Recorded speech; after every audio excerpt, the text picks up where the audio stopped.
বাঙালির দুপুরবেলা গরম ভাতের সাথে যে কোনো মাছের ঝোল হলে কিন্তু আর কিছু চাই না। চলুন তাহলে আজ বেগুন বড়ি দিয়ে পার্শে মাছের ঝোলটা দেখে নিই। পার্শে মাছের তেল ঝাল বানানোর জন্য এখানে নিয়ে নিয়েছি দুটো বড় সাইজের পার্শে মাছ, ধুয়ে কেটে পরিষ্কার করে নিয়েছি। এখন লবণ আর হলুদ সুন্দরভাবে মেখে নেব। লবণের পরিমাণটা একটু বেশি রেখেছি, মাছের সাইজ একটু বড় বলে। সুন্দরভাবে এখানে লবণ আর হলুদ মাছের গায়ে আমি মেখে নিয়েছি। পার্শে মাছের তেল ঝাল আজ আমি বানাবো বেগুন দিয়ে। তার জন্য এখানে আমি বেগুনগুলো ধুয়ে কেটে পরিষ্কার করে নিয়েছি, সামান্য পরিমাণে হলুদ মেখে নিয়েছি। মাছের এই রেসিপিটা বানানোর জন্য প্রথমেই আমি একটা গুঁড়ো মশলা পেস্ট তৈরি করে নিচ্ছি।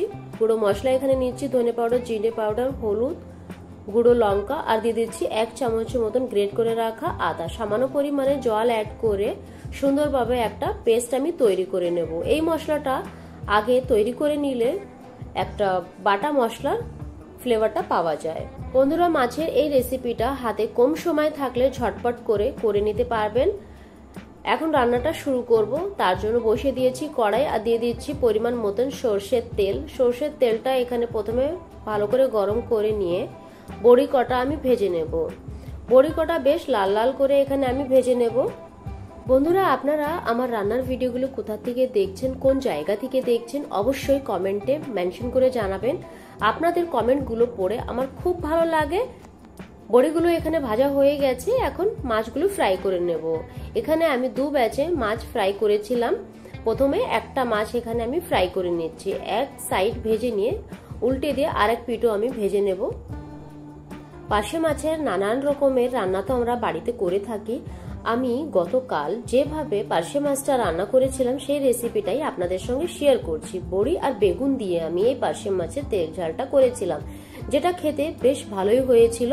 দেখুন মাছটা এখানে ভাজা হয়ে গেছে। এখন হলুদ মাখানো বেগুনও আমি 1 থেকে 1.5 মিনিটের মতন ভেজে নেব। জাস্ট এপিট আর ওপিট উল্টে আমি ভেজে নেব। বেগুনগুলি এখানে ভাজা হয়ে গেছে, এখন তুলে নিচ্ছি একটা প্লেটে। সামান্য পরিমাণে আর একটু সর্ষের তেল অ্যাড করে দিচ্ছি। এখন ফোড়নে দিয়ে দিচ্ছি এখানে আমি কালো জিরে। ফোড়নটা এখানে আমি 30 সেকেন্ডের মতন ফ্রাই করে নিয়েছি। ফোড়নটা এখানে ভাজা হয়ে গেছে। এখন দিয়ে দিচ্ছি গুঁড়ো মশলার পেস্ট, যেটা আমি আগেই বানিয়ে রেখেছিলাম, আর সামান্য পরিমাণে মশলা ধুয়ে বাটিটা দিয়ে দিচ্ছি। এখন মশলাটাকে সুন্দরভাবে এখানে কুক করে নিতে হবে। গ্যাসের ফ্লেম মিডিয়াম টু লো রেখে 3 থেকে 4 মিনিটের মতন মশলাটা এখানে আমি সুন্দরভাবে কুক করে নিয়েছি।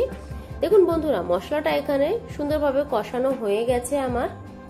বন্ধুরা, আজ আমি আপনাদের সঙ্গে পার্শে মাছের বেগুন আর বড়ি দিয়ে রেসিপিটা শেয়ার করছি। আপনারা পার্শে মাছের কোন রেসিপিটা খেতে বেশি পছন্দ করেন অবশ্যই আমাকে কমেন্টের মাধ্যমে জানাবেন। মশলাটা এখানে সুন্দরভাবে কষানো হয়ে গেছে। এখন দিয়ে দিচ্ছি কুচানো টমেটো আর পরিমাণ মতন এখানে দিয়ে দিচ্ছি লবণ। এখন সুন্দরভাবে টমেটো এখানে আমি কুক করে নেব। 2-3 মিনিটের মতন টমেটো আমি এখানে কুক করে নিয়েছি, যতক্ষণ না টমেটোর কাঁচা গন্ধটা চলে যাচ্ছে। সবকিছু এখানে সুন্দরভাবে আমি কুক করে নিয়েছি। এখন দিয়ে দিচ্ছি পরিমাণ মতন জল অ্যাড করে আরেকবার সবকিছু ভালো করে মিক্স করে দিয়ে ঝোলটাকে আমি সুন্দরভাবে ফুটিয়ে নেব। ঝোলটা ভালো করে ফুটে উঠলে অ্যাড করে দেব ভেজে রাখা মাছ, ভেজে রাখা বেগুন, আর যে প্লেটে বেগুন আর মাছ ছিল ওই তেলটা আমি দিয়ে দিচ্ছি। আমরা বাঙালিরা কোনো জিনিসই নষ্ট করি না। তার সাথে এখানে অ্যাড করে দিচ্ছি ভেজে রাখা বড়ি আর 3টে কাঁচা চিরা লঙ্কা।